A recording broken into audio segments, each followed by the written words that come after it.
सभी स्वस्थ हों, शानदार हों, जबरदस्त हों। भाई मैं इनसे परेशान हो लिया किसी दिन, एकदम ना चिकन, क्या कहते हैं गांव में, क्या बोलते हैं उसको, चिकनी करवा देना, वो करवाऊंगा। हाँ, बस अब तो मुझे लगता है 20 एक क्लास और होनी चाहिए, उसमें पॉलिटी पूरा हो जाएगा। अब क्या हम गवर्नमेंट पढ़ रहे हैं, यूनियन गवर्नमेंट पढ़ना है, स्टेट गवर्नमेंट को कंपेयर करना है, और हो जाएगा जल्दी ही, बहुत ज़्यादा समय नहीं बचेगा। प्रणाम भाई, प्रणाम सभी को, है ना, राम राम सभी को, प्रणाम सभी को।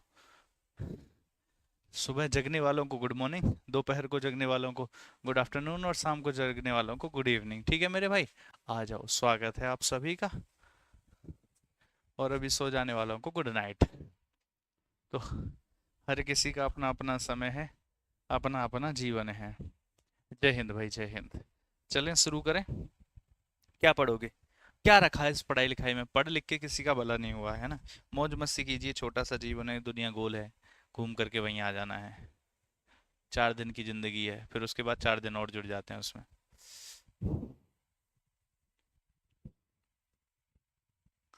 मैंने कहा था ना सर, कल मिलूंगा यादों में, याद मत रखना। वाह वाह वाह वाह। सर बाला बन जाओ आप। बाला, बाला, ये वाला बाला है। चलो, ठीक है, एक बार फिर से बाला। ठीक है। कहानी कुछ इस प्रकार से है मेरे भाई, मेरे मुन्ना। हम पढ़ रहे थे पार्लियामेंट, और आज हमको पढ़ना है पार्लियामेंट, वर्किंग ऑफ पार्लियामेंट। लेकिन उससे पहले एक और टॉपिक है हमारा, उसको हम बोलते हैं डिलिमिटेशन कमीशन। सुना है आपने कभी? क्वेश्चन देखने को मिलेंगे, और क्वेश्चंस का लेवल लगातार प्रतिवर्ष बढ़ता जा रहा है, ये आप देख रहे होंगे, कंपटीशन बढ़ता जा रहा है, जिसको परिसीमन आयोग कहते हैं। आराम आराम से समझते चलिएगा, मैं भी बड़े ही प्यार से समझाते चलूंगा। अक्सर कुछ ऐसे टॉपिक्स होते हैं जो छूट जाते हैं, लेकिन इस बार मैं तुम्हारे बैच में कुछ भी नहीं छोड़ने वाला नहीं हूँ। सर आपका तो भला हो गया पढ़कर, जब हमारी बारी आई तो आप ऐसे बोल रहे हो पढ़ करके फायदा नहीं होता। अबे पढ़ा तो रहा हूँ मैं, मैंने कहा सिर्फ पढ़ करके फायदा नहीं होता, समझ रहे हो तुम? मतलब शब्दों पे मत जाओ तुम, मेरी भावनाओं को समझो।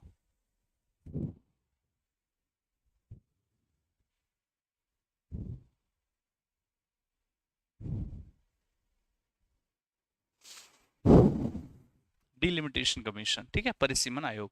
इसके साथ साथ हम अभी और भी देखेंगे थोड़ा सा, लोकसभा राज्यसभा के स्पीकर्स देखेंगे। हम थोड़ा सा पढ़ने वाले हैं स्पीकर ऑफ लोकसभा के बारे में, डिप्टी स्पीकर के बारे में। इसके साथ साथ हम पढ़ने वाले हैं चेयरमैन ऑफ राज्यसभा के बारे में। इसके साथ राज्यसभा, इसके साथ साथ डिप्टी स्पीकर ऑफ लोकसभा, और यहाँ पर डिप्टी चेयरमैन ऑफ राज्यसभा।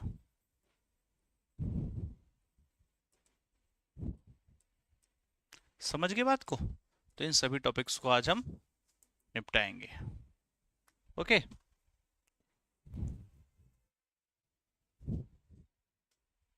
अच्छा, संडे को 3 घंटे क्रिकेट खेलते हो? उतरा चांद हमारे आंगन में, पर सितारों को गवारा न था। उतरा चांद हमारे आंगन में, पर सितारों को गवारा न था। हम तो सितारों से भी बगावत कर बैठे, पर चांद हमारा ना था। वाह वाह वाह वाह। तुम शायर बनो, तुमने गलत फील्ड चूज कर लिया, तुम आज शायर बन जाओ।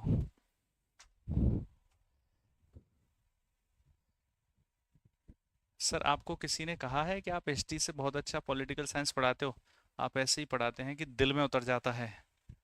बस जब आप जो सब्जेक्ट पढ़ रहे होंगे आपको वो सबसे ज़्यादा बेहतर लगेगा। जब आप हिस्ट्री पढ़ रहे होंगे सबसे ज़्यादा बेहतर आपको हिस्ट्री लगेगी। जब आप पॉलिटी पढ़ रहे होंगे सबसे ज़्यादा बेहतर आपको पॉलिटी पढ़ लगेगी, ठीक है।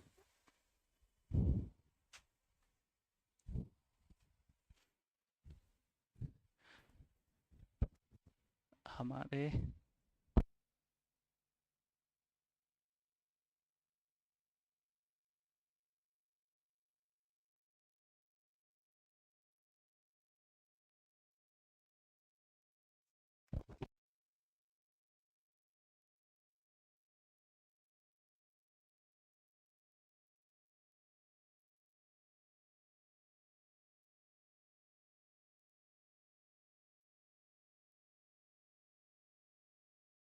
मजा आएगा, चलो स्वाद आएगा, स्वाद। ये क्या कर रखा भाई, ग्रीन बैकग्राउंड तूने पीछे बैकग्राउंड है, ऐसा क्या कर दिया।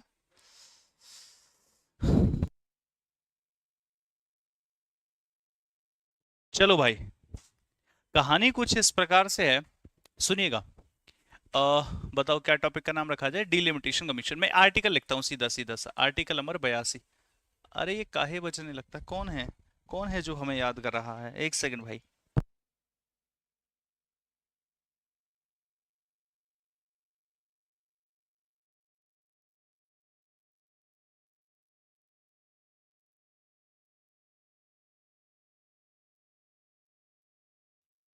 आर्टिकल नंबर 82, आर्टिकल 82 की बात करें तो इसको बोलते हैं डिलिमिटेशन कमीशन,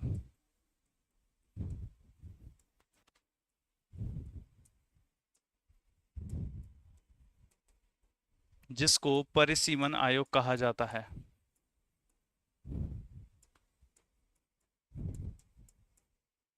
परिसीमन आयोग, ठीक है मेरे भाई, या फिर इसी को बाउंड्री कमीशन भी कहा जाता है।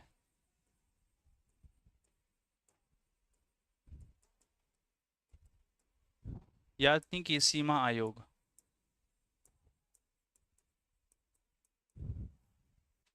परिसीमन आयोग, या फिर इसी को कहा जाता है मेरे भाई बाउंड्री कमीशन, सीमा आयोग। समझ रहे हो आप बात को, परिसीमन आयोग या फिर सीमा आयोग। एक्चुअली ये क्या होता है मैं आपको समझाता हूं। आप मुझे बताइए, भारत में जो इलेक्शंस होते हैं वो कितने साल के बाद होते हैं। तो डंडा पड़ेगा खींच करके यहां से, बताओ भाई इलेक्शन कितने साल के बाद होते हैं। सर एक बात बताऊं, अलग अलग जगह पर अलग अलग होते हैं, जनरली 5 साल के बाद ही इलेक्शन होते हैं, ठीक है। अच्छा अब दूसरी तरफ आओ, भारत में सेंसस कितने समय के बाद होता है। 10 साल के बाद होता है सेंसस, 10 साल बाद होता है भारत में सेंसस। पहले होता था आजादी के बाद, आजादी के बाद, आजादी के बाद भी 10 साल बाद ही होता है, ठीक है बिल्कुल सही कहा आपने। आवाज नहीं आ रही, ऐसे आवाज आ रही है पूरी, देखो तो सही। तो यहां से मैं एक चीज बताता हूं, हर 10 साल में सेंसस होता है, ये बात आपको पता है। तो आर्टिकल 82 क्या कहता है, ये कहता है कि आफ्टर एवरी सेंसस, क्या कहा, आफ्टर एवरी सेंसस, हर सेंसस के बाद या प्रत्येक सेंसस के बाद, प्रत्येक सेंसस को क्या बोलते हैं हिंदी में, जनगणना, जनगणना जो कि गणना के पश्चात, क्या बात है आज तो हिंदी निकल के आ गई है, प्रत्येक जनगणना के पश्चात दो काम होने चाहिए। तो क्या हुआ, बेवफा है वो, मत कहो बुरा उसको, जो हुआ सो हुआ, खुश, खुदा खुश रखे उसको, वो नजर ना आए तो उसकी तलाश में रहना, और मिल जाए तो मुंह मोड़, क्या लिखा है, मुड़ के मत जाना, मिल जाए तो मुड़ के मत जाना।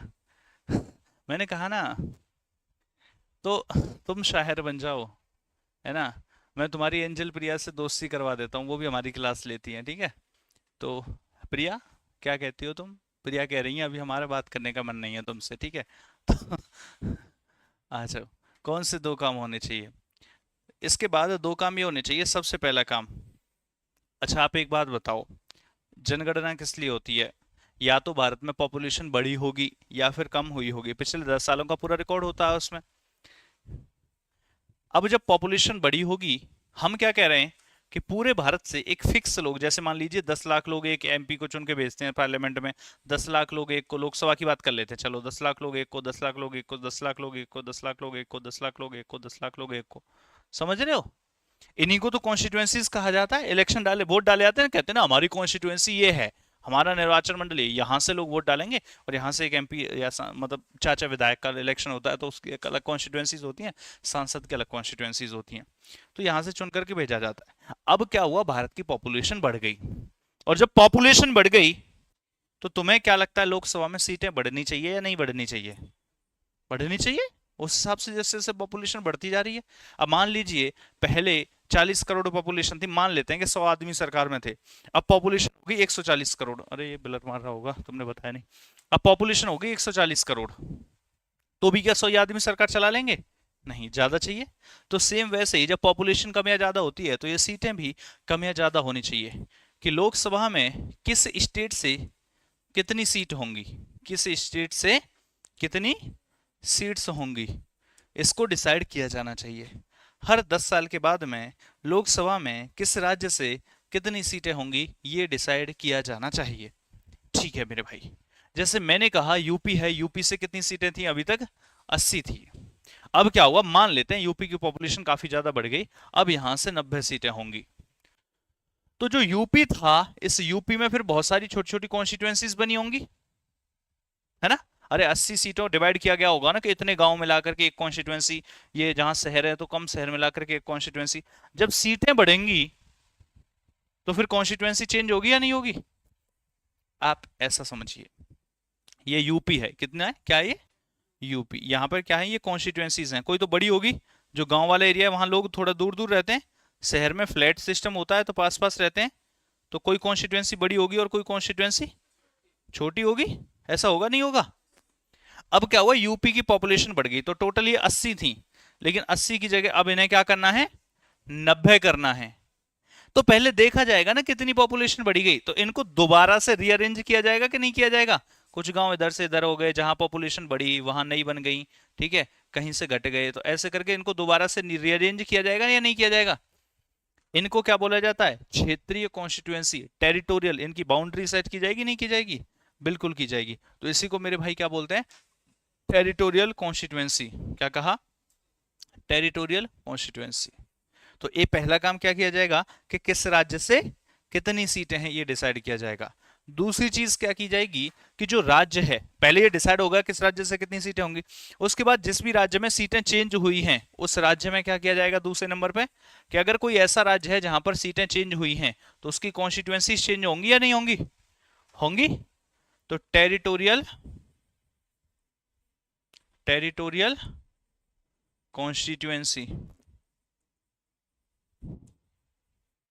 डिसाइड की जाएगी। समझ में आई भाई, समझ में आई? Territorial constituency. कॉन्स्टिट्यूएंसी को हिंदी में क्या बोलते हैं, कल ये लिखा था हमने। एक सेकंड भाई, मैं आपको जो है देख देख बताता हूँ। Territorial constituency meaning in Hindi, प्रादेशिक निर्वाचन क्षेत्र। ठीक है, प्रादेशिक निर्वाचन क्षेत्र। प्रादेशिक कितने एरिया में से निर्वाचन क्षेत्र इसको बोलते हैं, ठीक है। ये डिसाइड किया जाएगा, मीन्स तय किया जाएगा। लिख लो भाई फटाफट से, प्रादेशिक निर्वाचन क्षेत्र।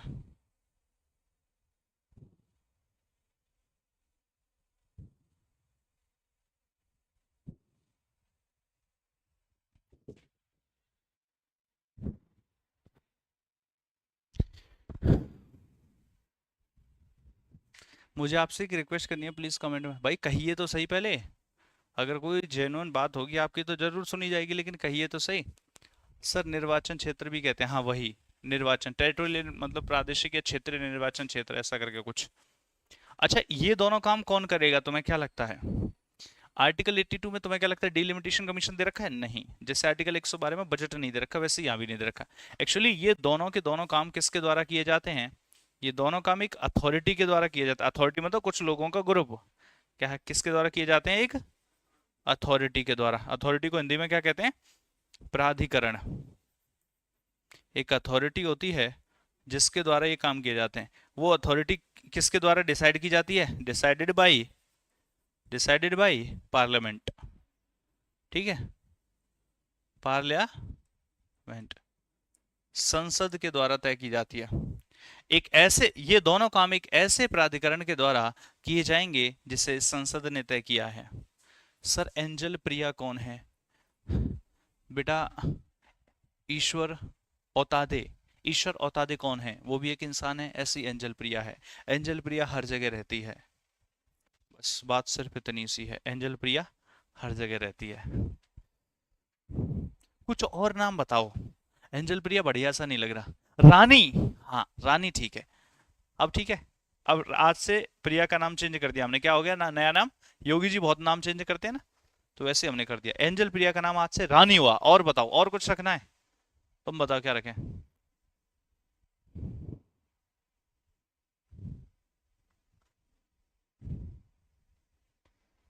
छापो, फटाफट से छापो।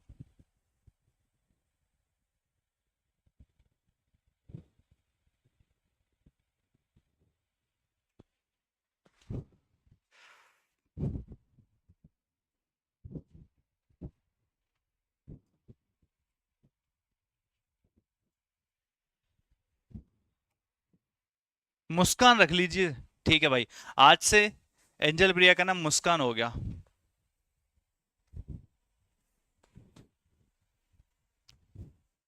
हे मुस्कान, तुम बताओ क्या कहना चाहती हो? सर प्रिया ही सही था। मतलब तुम्हें नाम में भी कंफ्यूजन है? क्या दिक्कत है? अब लिख लो। सर महारानी रख लीजिए।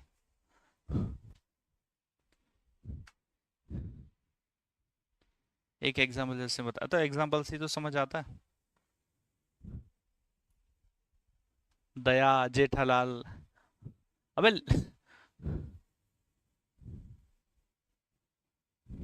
सर आपने मेरा नाम लिया, इसीलिए मैं आपको परेशान करता था मेरा नाम लेने के लिए। सत्यानाश हो गया कि सर आपने मेरा नाम लिया, इसीलिए मैं आपको परेशान करता था मेरा नाम लेने के लिए। मुझे पता था कि तुम नालायक दुष्ट लोग हो। सर अनारकली रख लीजिए। सर सोनम रख ली। देखा कितनी जल्दी आंसर आने लगे। अगर मैं ये पूछता कि ये डिलिमिटेशन कमीशन भारत में कितनी बार बना है, एक बार भी तुम्हारा आंसर नहीं आता। अब कितनी बार आ रहा है लगातार? आहा, सोनम रख लीजिए, मुस्कान रख लीजिए, अनारकली रख लीजिए, धन्नो रख लीजिए। वाह वाह वाह वाह। बेटा सुनो इधर। एक बार सोनम ने कहा था कि ये जो डिलिमिटेशन कमीशन है,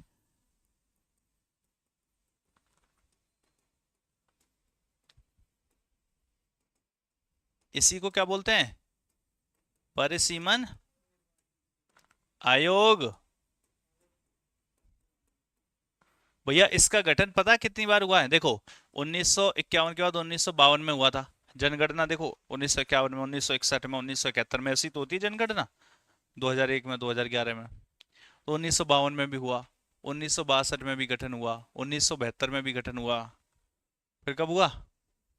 2002 में भी गठन हुआ है। कैसी बात कर दी? हाँ हाँ, ऐसे ही हुआ था, बताऊंगा क्यों। उसका कारण है कुछ। अच्छा एक बात बताओ, इस डिलिमिटेशन कमीशन की जो हम बात की जा रहे हैं, इसको डिलिमिनेशन कमीशन भी बोल देते हैं कई बार। तो आप मुझे एक बात बताओ, इसका जो कंपोजिशन है, इसकी जो संरचना है, कंपोजिशन का मतलब क्या है कि इस कमीशन के अंदर कौन कौन से लोग होंगे। तो कंपोजिशन यानी कि संरचना। इसकी जो संरचना है, या इसके अंदर कौन कौन से लोग होंगे, ये भी कौन डिसाइड करता है?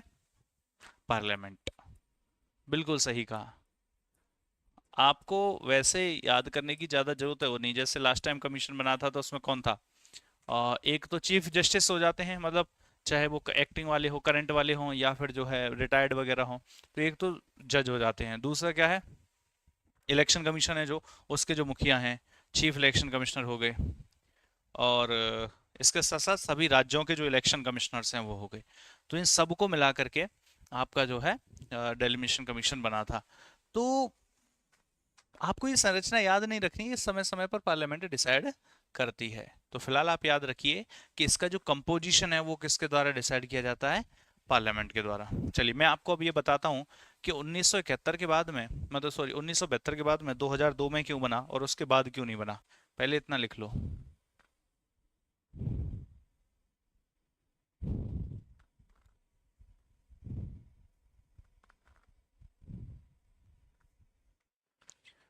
अच्छा ये अपनी रिपोर्ट किसको देता होगा?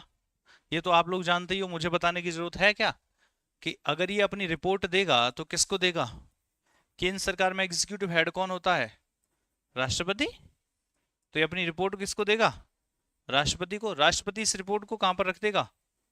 पार्लियामेंट में, संसद में, लोकसभा और राज्यसभा के पास। क्या लोकसभा राज्यसभा इसमें कोई चेंज कर सकती है? भैया जब रिपोर्ट उसने बना के दी है तो चेंज क्यों करना है? चेंज करना था तो फिर रिपोर्ट बनवाई क्यों? इसमें कोई भी चेंज वगैरह नहीं किया जा सकता है। समझ गए बात को? बताइए।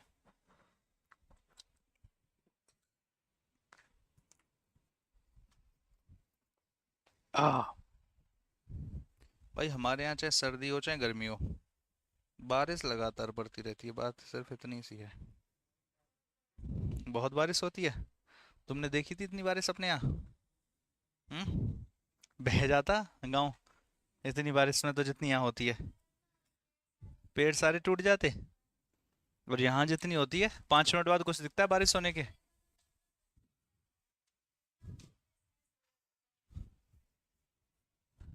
हैं? पत्थर। तो 5 मिनट बाद यहाँ कुछ दिखता है?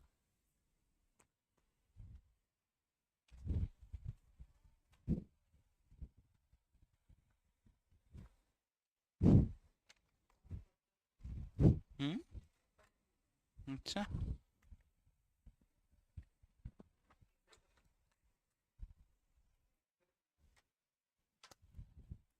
यहाँ पत्थर नहीं, सीधा पहाड़ गिरते हैं।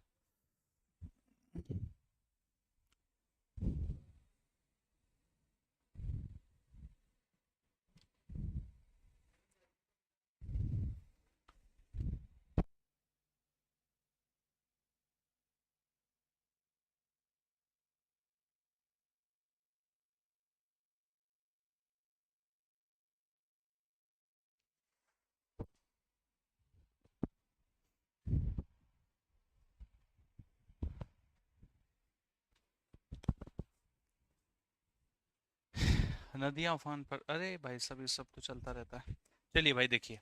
अच्छा बताओ, 1971 तक तो कोई दिक्कत नहीं, तुम कह रहे हो 1972 में जो बना था, फिर उसके बाद 2005 में, 2002 में क्यों? देखो, 1971 में क्या हुआ था? सेंसस लिख दूं? कोई दिक्कत तो नहीं है? लिखने से कोई परेशानी नहीं? ठीक है। 1971 में सेंसस हुआ, और 1972 में क्या बना होगा फिर?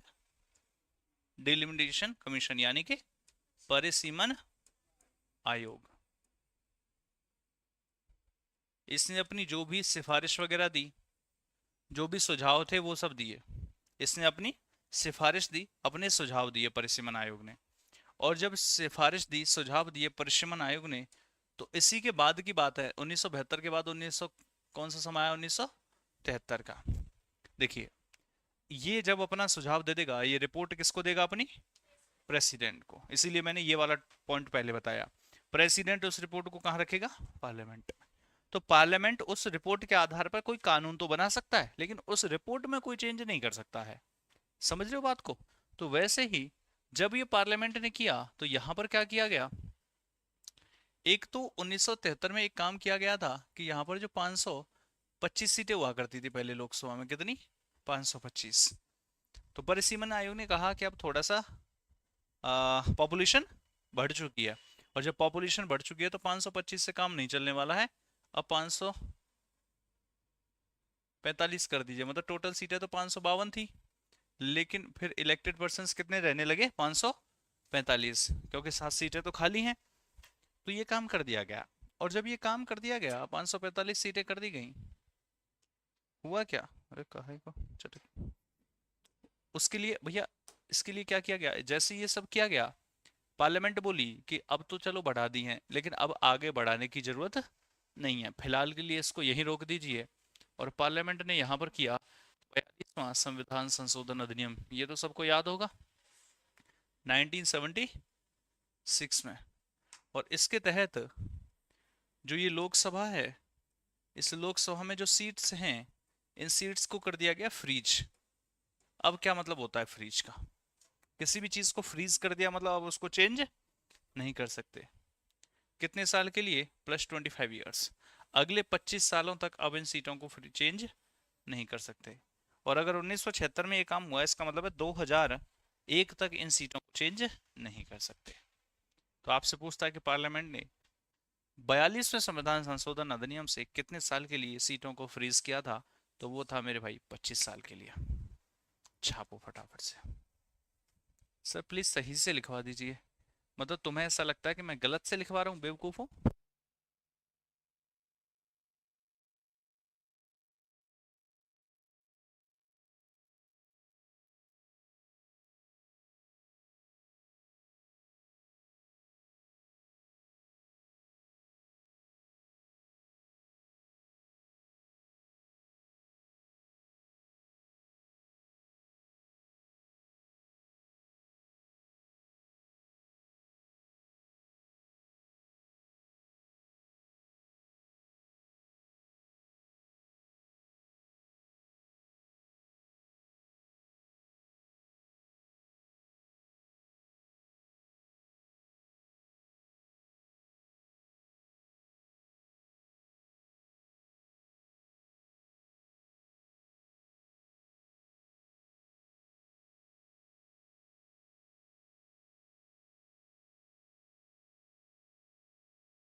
चलें भैया। अच्छा, इसके कारण भी था। एक बात बताओ, कारण क्या था? देखिए, 1947 में हम आज़ाद हो गए, हमारा संविधान बनना शुरू हो गया 1950 तक। 1950 तक क्या हुआ, संविधान वगैरह बन करके तैयार ही हो गया, और जब तैयार हो गया तो उसके बाद में फिर लागू भी हो गया 26 जनवरी 1950 को। 1949 में तैयार हो गया था। इसके बाद में चीज़ें बढ़ने लगी, 1961 निकल गया, 1972 निकल गया। अब क्या हो रहा था, जैसे ही हम आज़ाद हुए उसके बाद पॉपुलेशन बहुत तेजी से बढ़ रही थी। पॉपुलेशन बहुत तेजी से बढ़ रही थी। 1975 का जब समय आया था, तो उस समय प्रधानमंत्री कौन थी? इंदिरा गांधी। तो 1975 में इंदिरा गांधी ने आपका जो है इमरजेंसी भी लगाई थी, तीसरी नेशनल इमरजेंसी। और जब तीसरी नेशनल इमरजेंसी लगाई थी, उसी दौरान एक कार्यक्रम भी चलाया गया था जिसको नसबंदी कार्यक्रम कहते हैं, क्योंकि वो पॉपुलेशन कंट्रोल करना चाहते थे। और जब इंदिरा गांधी का फॉर्म, जो इंदिरा गांधी ने जिस समय 1975 में इमरजेंसी लगाई थी, और इसी इमरजेंसी के दौरान कांग्रेस पार्टी ने फायदा उठा करके यहाँ पर सबसे ज्यादा जो ध्यान दिया था वो किस पर दिया था? पॉपुलेशन कंट्रोल पर। और पॉपुलेशन कंट्रोल करेंगे, सीटों को आगे नहीं बढ़ाएंगे। तो 1975 के बाद 1976 में अगले 25 साल के लिए इन्हें फिक्स कर दिया गया था। ऐसे ही जब फिक्स कर दिया गया तब तो सीटें फिर बढ़नी ही नहीं है। फिर समय आ गया 2001 का। किसका? 2001 का। अब 2001 में तो वो 25 साल वाला बैन पूरा हो रहा था। तो 2001 में क्या किया, पार्लियामेंट ने दोबारा से एक और संविधान संशोधन अधिनियम कर दिया, जिसको बोला गया 84th कॉन्स्टिट्यूशनल अमेंडमेंट एक्ट 2001। और इस 84th कॉन्स्टिट्यूशनल अमेंडमेंट एक्ट 2001 के तहत दोबारा से अगले 25 साल के लिए प्लस 25 ईयर्स, कहने का मतलब क्या है, अगले 25 साल के लिए जो लोकसभा है, उस लोकसभा की जो सीटें हैं, उन सीट्स को कर दिया फ्रीज। देखो, जिन लोगों को ऐसा चाहिए कि सर कहानी लिख दो, कहानी लिख दो, कहानी लिख दो, कहानी तो किताबों में भी है, फिर तो किताबों से ही पढ़ लो, फिर हमारी क्या जरूरत है? हम यहाँ लिखवा रहे हैं, इसका मतलब क्या है, शॉर्ट में लिखवाएं, आपको समझाने पर ज्यादा फोकस किया जाए। तो प्यारे बच्चों, 2001 में दोबारा से सीटों को फ्रीज कर दिया गया। और 2001 में क्योंकि फ्रीज किया गया, इसका मतलब क्या है, अगले 25 साल कब तक होंगे? 2026 तक। तो ये जो सीटें फ्रीज हैं, ये कब तक फ्रीज हैं? 2026 तक। अब जो लोकसभा की सीटें बढ़ेंगी या क्या होगा, वो 2026 के बाद होगा। तो अभी 2026 तक लोकसभा की सीटें फ्रीज हैं। आगे बात समझ में? छाप लो अगर आ गई है तो।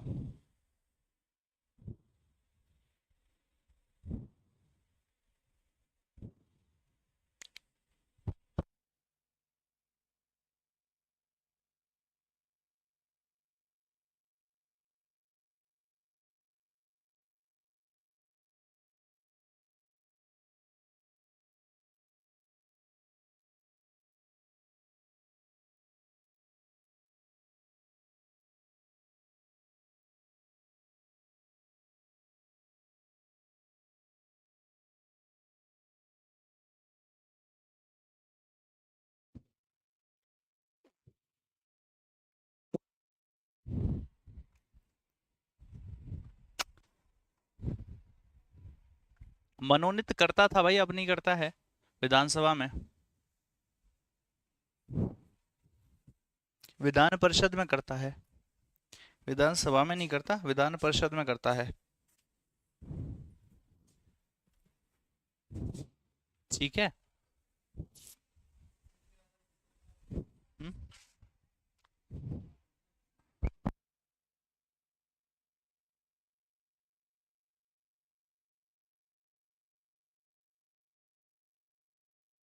सर वो 245 सीट थे, दो को 2019 में हटाया गया। आ गया समझ सर, वेरी गुड। एक्चुअली 245 थी, और उसमें से दो एंग्लो इंडियंस को हटा दिया गया, तो अब 243 बचे।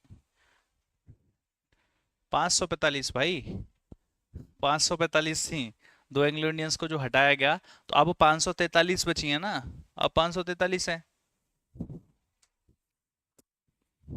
ये समझ में आ गई बात? चलें, आ जाओ, डालो हेडिंग लोकसभा। तो ये थोड़ी सी बातें हो गई। अब मैं बात कर रहा हूँ थोड़ा सा स्पीकर्स वगैरह की, ठीक है। लोकसभा, देखिए हर हाउस का अपना प्रिसाइडिंग ऑफिसर होता है, जिसको पीठासीन अधिकारी बोलते हैं। क्या बोलता है? प्रिसाइडिंग ऑफिसर, जिसको बोला जाता है पीठासीन अधिकारी। पीठासीन अधिकारी या पीठासीन अध्यक्ष कह लीजिए, पीठासीन अध्यक्ष। समझ में आई बात? होता क्या है देखिए, मैं लोकसभा में समझाता हूँ फिर राज्यसभा में समझाऊंगा। आ जाओ, देखो कहानी क्या है। कहानी कुछ इस प्रकार से है, जैसे मैंने कहा कि ये है लोकसभा, ये क्या है? लोकसभा। जब ये लोकसभा है तो इस लोकसभा के इलेक्शंस हुए। इलेक्शंस में जो भी जीता वो जीत करके आ गया, और जीत करके आकर के अपने हाउस में बैठ गया। कोई दिक्कत? इस हाउस में बहुत सारी सीटें हैं, और जब बहुत सारी सीटें हैं तो वो आया और आकर के यहां पर अपनी अपनी सीट पे जिसको जो भी मिली बैठ गया। अब दिक्कत इस बात की है कि ये इतने ही समझदार होते फिर तो शांति से बैठे रहते, कोई दिक्कत नहीं थी। लेकिन ऐसे तो काम चलने वाला नहीं है, और जब काम चलने वाला नहीं है तो फिर इनका एक अध्यक्ष बनाया जाएगा। लोकसभा में जो अध्यक्ष होता है उसको स्पीकर कहा जाता है। क्या कहते हैं? लोकसभा में जो अध्यक्ष होता है उसे स्पीकर कहते हैं। समस्या इस बात की है कि किसको स्पीकर बनाया जाए। हमने कहा एक काम कर लेते हैं, बताओ किसको बनाए। वो कह रहा मुझे बना दो, वो कह रहा मुझे बना दो, ये तो फिर से समस्या हो गई। हमने कहा एक काम कर लेते हैं, जितने भी लोग जीत करके आए हैं इनमें इलेक्शन करा लेते हैं, जो जीतेगा वही स्पीकर।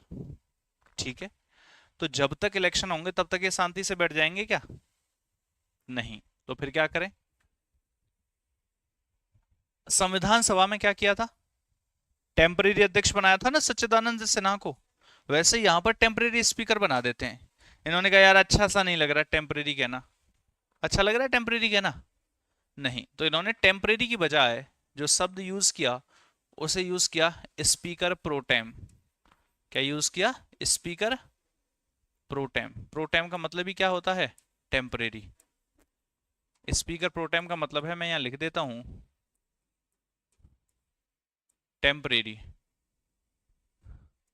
मतलब ये होता है अस्थाई। ठीक है, अस्थाई अध्यक्ष होता है, अस्थाई, जिसको स्पीकर प्रोटेम बोलते हैं, स्पीकर प्रोटेम।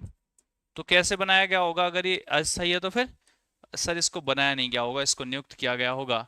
तो मैं यहां लिख सकता हूं अपॉइंटेड बाय, देखो जो सबसे बूढ़ा व्यक्ति होता है उसी को अपॉइंट कर दिया जाता है फिर इसमें तो अपॉइंटेड बाय प्रेसिडेंट, प्रेसिडेंट। और इसको शपथ वगैरह भी फिर कौन दिला देता है? राष्ट्रपति। इसका काम क्या होता है वो लिखता हूं। इसका जो सबसे पहला काम है वो एक तो ये है कि जितने भी लोकसभा के सदस्य हैं उन सभी लोकसभा के सदस्यों को शपथ दिलाना, उन सभी लोकसभा के सदस्यों को ओथ दिलाना या फिर शपथ दिलाना। इसके अलावा दूसरा जो काम है वो है लोकसभा में डेकोरम मेंटेन करना।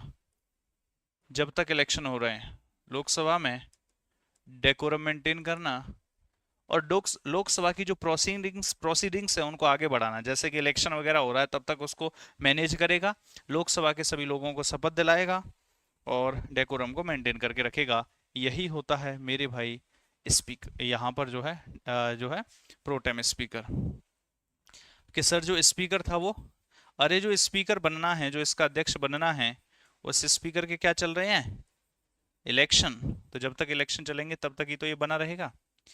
तो जब नई नई लोकसभा चुन करके आती है, after the election of Lok Sabha, या ऐसे बोलेंगे newly elected Lok Sabha, newly elected Lok Sabha जब होती है उसके बाद की कहानी बता रहा हूं। जब जब नई नई लोकसभा चुन करके आती है तब तब उसमें पहले पहले दिन ऐसा ऐसा ऐसा ऐसा ऐसा कैसा ऐसा कैसा ऐसा, मैं यहां लिख दूं अगर पहला दिन तो कोई दिक्कत है?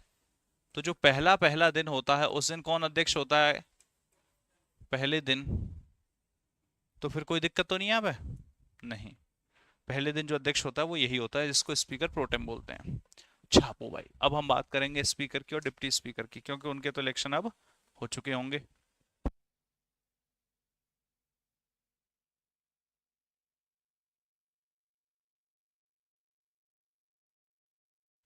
इसको शपथ कौन दिलाएगा? जो अपॉइंट कर रहा है प्रोटेम स्पीकर को। तो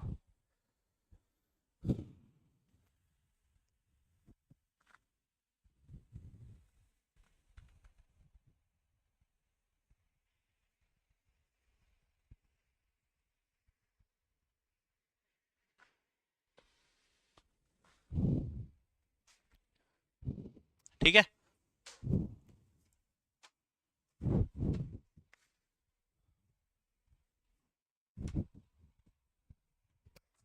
चले, इस बैच से अदर एग्जाम देख सकते हैं कि अरे भाई इस बैच से तुम कोई सा भी वनडे एग्जाम दो, मैं इतनी बारीकी से चीजें पढ़ा रहा हूँ, तुम्हारे सारे डाउट्स ही क्लियर हो जाने हैं। तुम कहीं से क्वेश्चन लगाओ तो सही, ना बने तो कहना। तुम यूपी का क्वेश्चन लगाओ, तुम एसएससी का क्वेश्चन लगाओ, तुम डिफेंस का क्वेश्चन लगाओ, तुम एनडीए का, सीडीएस का, एफ कैट का, एसी का, बिहार का, यूपी पुलिस का, सीजीएल का, सीएचएसएल का, सीपी, मैं कह रहा हूँ जब मैंने एनडीए सीडीएस की बात ही कर दी तो फिर उससे नीचे तो किसी भी एग्जाम का क्वेश्चन लगाओ, बात ही खत्म हो जाएगी। मतलब एक बच्चा मल्टीपल एग्जाम्स देता है, ये हमको भी पता है और तुमको भी पता है, सबको पता है। तो हम वैसे ही सिलेबस को लेकर के चलते कि आप फिर कहीं पर भी जा करके ना फंसो। प्रिसाइडिंग ऑफिसर क्या करेगा? गधो गधो गधो, एक नंबर के गधो। अब बताओ, तुम बात करते हो अलग अलग एग्जाम्स की, बात करते हो तैयारी की, और तुम्हें ये नहीं पता, इतने बेवकूफ इतने गधे हैं। प्रिसाइडिंग ऑफिसर क्या होता है? अरे जो लोकसभा का मुखिया उसी को प्रिसाइडिंग ऑफिसर कहेंगे। प्रिसाइडिंग ऑफिसर जो फर्स्ट डे होता है वो प्रोटेम स्पीकर होता है, उसके बाद स्पीकर होता है। अरे जो भी इसका मुखिया होगा वही तो प्रिसाइडिंग ऑफिसर। प्रिसाइडिंग मतलब जो इसको प्रिसाइड कर रहा है, जो इसको चला रहा है, जो इसका अध्यक्ष बने बैठा है। इसीलिए तो मैंने लिखा प्रिसाइडिंग ऑफिसर, और उसके रूप में फिर पहले कौन बनता है? स्पीकर प्रोटेम, और उसके बाद परमानेंट स्पीकर बनता है। नालायको।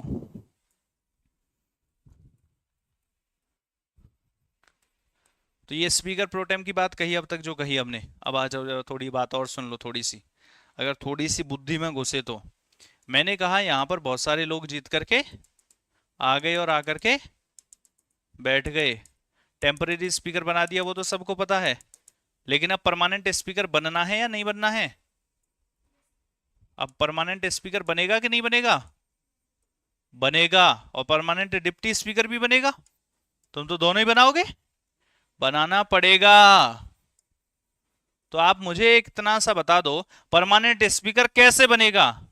सर इलेक्शन होंगे, जब इलेक्शन होंगे तो इलेक्शन की डेट कौन डिसाइड करेगा? अगर ये क्वेश्चन आ गया तो क्या करोगे? है ना, अपनी ये छत्तीसी थोड़ी दिखाओगे, मतलब बत्तीसी छत्तीसी जो भी है। तो यहां पर क्या लिखोगे? Date of election. Date of election कौन डिसाइड करेगा? डिसाइड करेगा राष्ट्रपति। और जब इसके इलेक्शन हो जाएंगे, ये जीत जाएगा, देन फिर किसके इलेक्शन होंगे? डिप्टी स्पीकर के। तो इसके लिए जो डेट ऑफ इलेक्शन है ये कौन डिसाइड करेगा? डिसाइड करेगा स्पीकर। ये बातें हैं जो बताई नहीं जाती, लेकिन हम बता रहे हैं आपको, फंसो ना तुम कहीं। महाराष्ट्र पुलिस निकल जाएगा भाई, कोई सा भी वनडे एग्जाम दे लो तुम। ये वो बातें हैं जो हम बता रहे हैं आपको। इसके अलावा और छोटी सी बात और लिखनी हो तो ये भी लिख लो, वैसे जरूरत तो नहीं है, सबको पता ही रहती है कि चाहे तो स्पीकर हो, कि चाहे तो स्पीकर हो, ये 10th लोकसभा के बाद से हुआ था, और चाहे तो डिप्टी स्पीकर हो। ऐसा जब 10th लोकसभा, ऐसा लिखा नहीं है, बट ये जो 10th लोकसभा थी उसके बाद हो चुका था। ये दोनों के दोनों किससे होते हैं? रूलिंग पार्टी से। रूलिंग पार्टी से। समझ में आई बात थोड़ी सी? इतनी सी इत्तू सी समझ में आ गई? अगर इत्तू सी भी आ गई है तो फिर फायदा है, वरना क्या फायदा।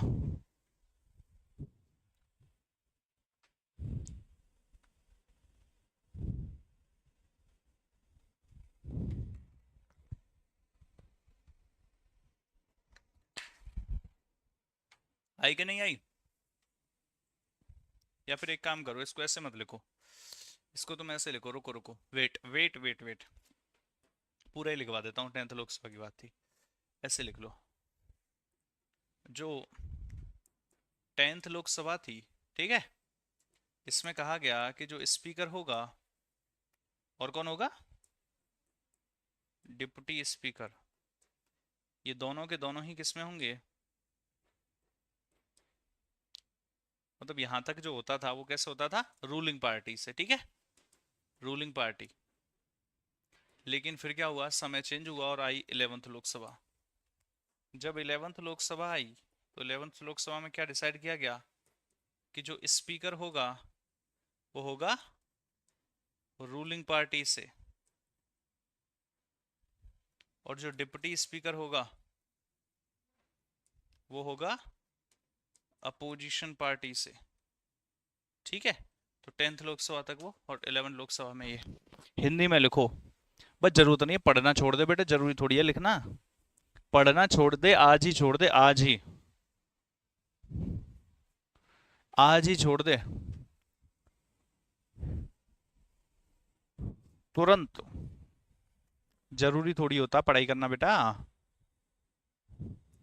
क्या करोगे पढ़ करके, समय बर्बाद, और समय की बर्बादी अच्छी नहीं होती।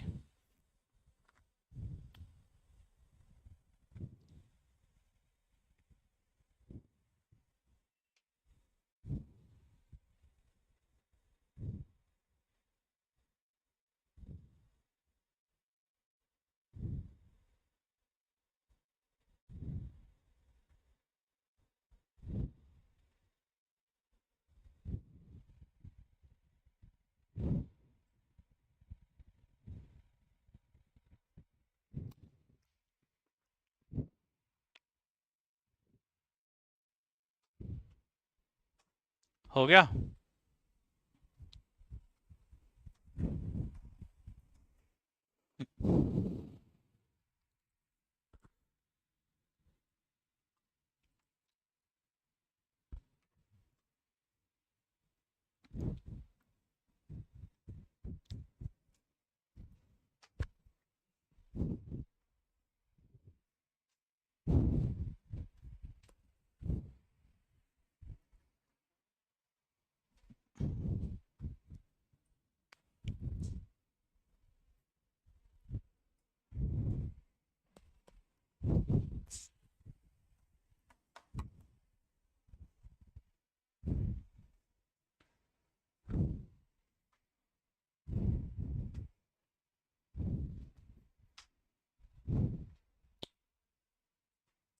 सर आज मेरा फास्ट है। चाय कॉफी पी भाई तुमने, फास्ट है तो। अच्छा, आजकल फास्ट में क्या हो चुका है, चाय पीनी है, कॉफी पीनी है, दूध पीना है, फल खाने हैं, कुट है, आलू खाना है, कुटू के आटे की पूड़ियाँ खानी है, कुछ लोग तो आइसक्रीम वाइसक्रीम भी खा ही लेते हैं, जूस पीना है, शेक पीना है, बर्फी खानी है, मावा खाना है, बहुत कुछ। पहले के समय हुआ करते थे एक्चुअली व्रत तो, ठीक है। अब देखो, भगवान के लिए व्रत रख रहे हो आप कॉफी पी रहे हो, और आप यकीन नहीं करोगे, जो कॉफी होता है ना, कॉफी, उसमें उसमें कॉकरोचेस भी पिसे होते हैं। अरे सर, ये कैसी बात बोल दी आपने। जरा जाना, एफडीए ने 10% को अप्रूव कर रखा है, 10% को। तो आप जाकर के देखोगे तो पता चलेगा क्या है क्या नहीं है। ठीक है, तो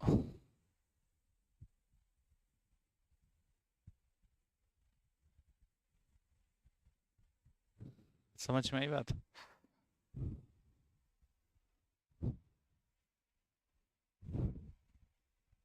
अभी मत लीजिए ये सब नाम, भूख लग रही है बहुत तेज। अरे बस, सब क्या कहने यार, छोड़ो इन सब बातों को, तुम इधर आ जाओ मेरे साथ। स्पीकर डिप्टी स्पीकर हो गया कि नहीं हो गया, मुझे इतना सा बताओ मेरे भाई।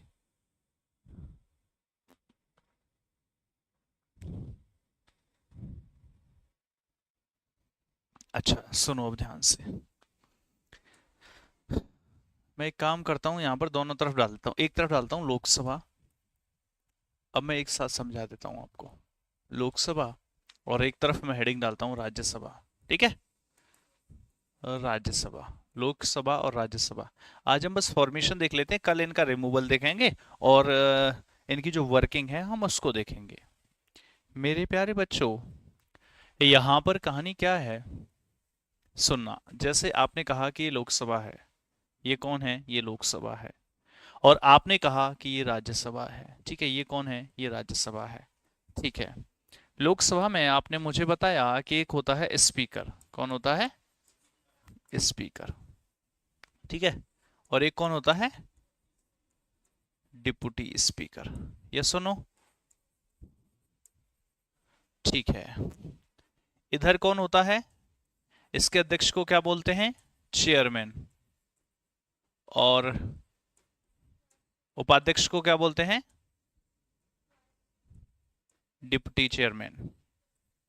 ठीक है, तो याद रखना इसको चेयरमैन और डिप्टी चेयरमैन बोलते हैं, चेयरमैन और आपका डिप्टी चेयरमैन बोलते हैं। मेरे प्यारे बच्चों, जब ये लोग जीत करके गए तो ये जो स्पीकर है ये कैसे चुन करके आया, स्पीकर जो चुन करके आया वो यहीं से इलेक्शंस हुए, और ये इलेक्शन के माध्यम से चुन करके आया। कैसे, इलेक्शन के माध्यम से। सेम वैसे ये भी किसके माध्यम से चुन करके आया, इलेक्शन के माध्यम से। इलेक्शन कहां से हुए, यहां से। इसके लिए इलेक्शन कहां से हुए, यहां से। लेकिन जब चेयरमैन की बारी आती है तो बात ये चलती है कि चेयरमैन बनाया जाए। तो जैसे स्पीकर के इलेक्शंस हुए थे वैसे ही चेयरमैन के इलेक्शन होने लगे। लेकिन समस्या कहाँ आई, समस्या यहां पर आ गई मेरे भाई कि जो ये चेयरमैन है, अब एक व्यक्ति था जो निठल्ला घूम रहा था, जिसके पास कोई काम नहीं था। जैसे हम चेयरमैन के इलेक्शन कराने वाले थे, बाहर से आवाज आई पत्थर की कटकने की, एक पत्थर में दूसरा पत्थर मारे जा रहा था। काम नहीं होता, आदमी क्या करता है, गिट्टी फेंकता पानी में, है ना, पैर मारता सड़क में, नाखून चबाता है, क्या करता है आदमी, यही करता है, बालों को मुंह से खाता है। बाहर से आवाज आई, उसने कहा बुलाओ इसको अंदर, बुलाओ। बुलाया गया, पूछा कौन हो तुम, इसको चेयरमैन लिख लो, इसको अध्यक्ष लिख लो, इसको उपाध्यक्ष लिख लो। तुम हिंदी वालो, तुम्हारी हिंदी अगर इतनी ही खराब है तुम पढ़ना लिखना छोड़ दो, क्योंकि जो आदमी इसको अध्यक्ष और इसको उपाध्यक्ष नहीं लिख सकता है उसे कोई हक नहीं है पढ़ने का। और इतने विद्वान नहीं हो तुम हिंदी के, अगर इतने ही विद्वान हो और सब चीजें तुम्हें हिंदी में ही समझ आती हैं तो तुम इसे लिख लेने चाहिए, और नहीं हो तो पढ़ना लिखना ही छोड़ दो। फिर ये बकवास मत करो इधर बेफिजूल की, या मैं यहाँ से तुम्हें ब्लॉक करवा दूंगा परमानेंट, बैच से, फिर बेकार में फिर रोओगे। तो यहाँ पर एक व्यक्ति को अंदर बुलाया गया, और जब अंदर बुलाया गया तो उससे पूछा गया काहे परेशान हो, काहे जीवन में, मतलब क्या दिक्कत है। उसने कहा परेशानी बहुत है। हमने पूछा क्या है, कि करने के लिए काम नहीं है।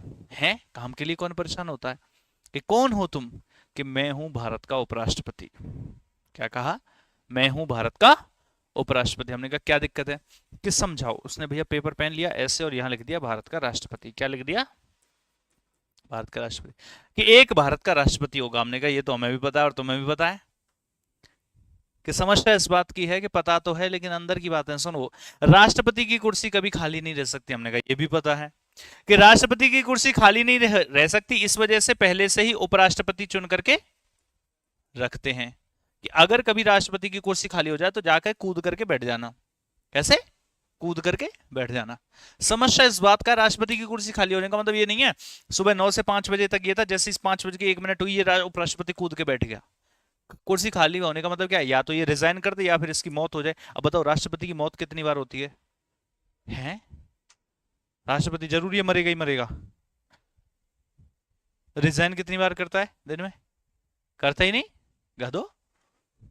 तो अब रिजाइन ये करता नहीं, मौत इसकी होती नहीं। ये कह रहा मैं क्या करूं भाई, ना तो मेरा कोई ऑफिस है, मुझे चुन तो लिया, मैं हूं भारत का उपराष्ट्रपति, चुन लिया गया, लेकिन ना तो मेरा कोई ऑफिस है और ना तो मेरा काम है। मैंने पूछा मुझे क्या करना है, कि जब ये मर जाए या रिजाइन कर दे तो इसकी कुर्सी पे बैठ जाना। अब मैं इसके मरने का इंतजार कर रहा हूं। अब बताओ ऐसे कैसे चलेगा? इनके कुछ तो होगा कि ना तो साहब ऑफिस है, ना तो काम है, और ना तो पैसा मिलता है मुझे, क्योंकि जब ना कोई ऑफिस है ना कोई काम है तो पैसा भी नहीं मिलता। बस मेरे पास एक नाम है, उप राष्ट्रपति। तुम्हारे पास कोई काम है तो दो यार। राजस्वानी का ठीक है ठीक है ठीक है। अच्छा एक काम करना, जब, और तुम तो वैसे भी कौन सा परमानेंट जाकर के गद्दी पे बैठोगे, तुम उतने दिन के लिए जाओगे, अगर रिजाइन हो भी गई तो तुम जाओगे, जब तक उसके इलेक्शन नहीं होते तब तक बैठोगे, दोबारा वापस आ जाओगे कि हाँ हाँ हाँ। एक काम करो, राज्यसभा के चेयरमैन बन जाओ यार, तुम चुन करके तो आए हो इलेक्शन के माध्यम से। कैसे होता है उपराष्ट्रपति का इलेक्शन, वो मैं राष्ट्रपति के साथ ही पढ़ाऊंगा, लेकिन चुन करके आए हो। इस वजह से क्या किया गया, जो ये चेयरमैन था यहां पर वाइस प्रेसिडेंट को बिठा दिया गया। थोड़ी सी बात समझ में आई कि नहीं? किसे बिठा दिया गया? उपराष्ट्रपति को। वाइस प्रेसिडेंट बोले तो उपराष्ट्रपति। तो आप मुझे बताइए, क्या स्पीकर लोकसभा का सदस्य होता है या नहीं होता है? होता है। क्या डिप्टी स्पीकर लोकसभा का सदस्य होता है कि नहीं होता है? होता है। क्या उपराष्ट्रपति राज्यसभा का सदस्य होता है? नहीं होता। ये तो बाहर वाला है, इसको तो हमने ऐसे ही बिठा दिया, और बिठा दिया, जब काम करेगा तो पैसा लेगा, तो पैसे वैसे ले लेता है लगभग 4 लाख रुपए महीने, बाकी सुख सुविधाएं अलग है। तो ये रही कहानी। फिर डिप्टी चेयरमैन, और फिर ढूंढो और कोई घूम रहा है बाहर, और कोई था ही नहीं बाहर। अब क्या करें डिप्टी चेयरमैन के लिए? चलो इलेक्शन करा दो। तो डिप्टी चेयरमैन के लिए क्या करा दिए? इलेक्शन। समझ में आई बात? तो डिप्टी चेयरमैन भी राज्यसभा का सदस्य होता है, ये इसका सदस्य, ये इसका सदस्य, लेकिन उपराष्ट्रपति is not the member of Rajya Sabha. आपसे एक क्वेश्चन पूछा जाता है,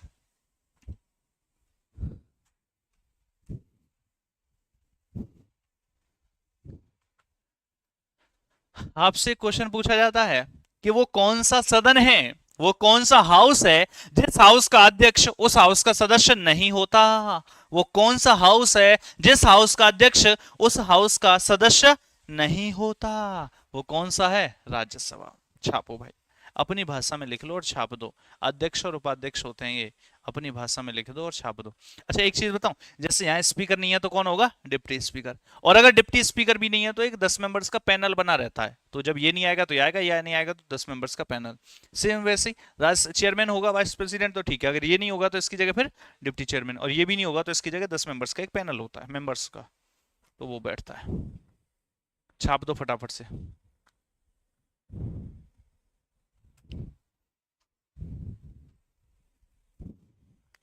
हाँ, panel of chairperson of Lok Sabha and panel of chairperson of Rajya Sabha. तो यहाँ नोट डाल करके लिख दूं, स्पेशल नोट, यहाँ नोट डाल करके लिख दूं भाई, कोई दिक्कत ना हो तो लिख देते हैं। लिखेंगे chairman of Rajya Sabha, chairman of Rajya Sabha बोले तो वाइस प्रेसिडेंट है ना, vice president. Chairman of Rajya Sabha बोले तो vice president is not the member of Rajya Sabha.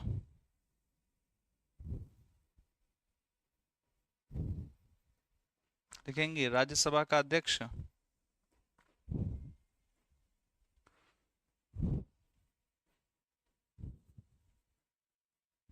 यानी कि उपराष्ट्रपति। राज्यसभा का अध्यक्ष यानी कि उपराष्ट्रपति राज्यसभा का सदस्य होता है या नहीं होता है? पक्की बात है, गलत तो नहीं करवाओगे?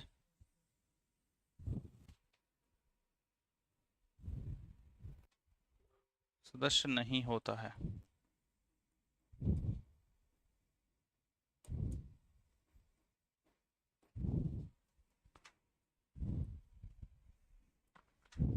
इधर तो चाहे स्पीकर हो और चाहे डिप्टी स्पीकर हो,